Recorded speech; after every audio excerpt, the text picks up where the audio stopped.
প্রিয় ভাই, আসসালামু আলাইকুম রহমতুল্লাহ বারকাতু। এই যে দোকানদার ভাই, দোকানদার একজন চা বিক্রেতা, ওনার অনুমতিক্রমে আমি ভিডিওটা বানাইছি, কেউ ভুল বুঝবেন না প্রিয় ভাইরা। ওনার দোকানে তেমন কিছু প্রোডাক্ট নাই, দেখেন বিক্রি করার মতো তেমন কোনো মাল ওনার নাই। এই যে দেখেন, দেখতেই পারতেছেন। এরপরেও উনি এখানে 15 বছর যাবৎ চা বিক্রি করেন সততা এবং নিষ্ঠার সাথে।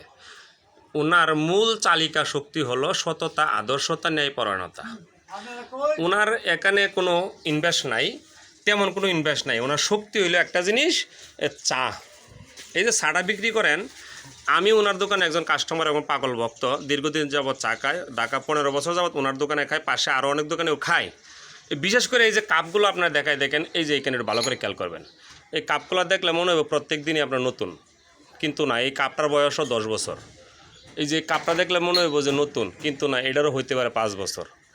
উনি প্রত্যেক দিনই প্রতিনিয়ত এই যে দেখেন লুকা রাখছে এখানে, এই যে এই জিনিসগুলো দিয়ে এগুলা পরিষ্কার করে রাখেন।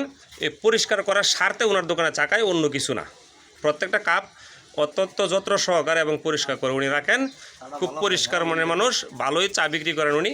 এই পরিষ্কার পরিচ্ছন্নতা যদি মনের রঙ হয়, সেজন্যই আমরা ওনার দোকানে চা খাইতে আসি।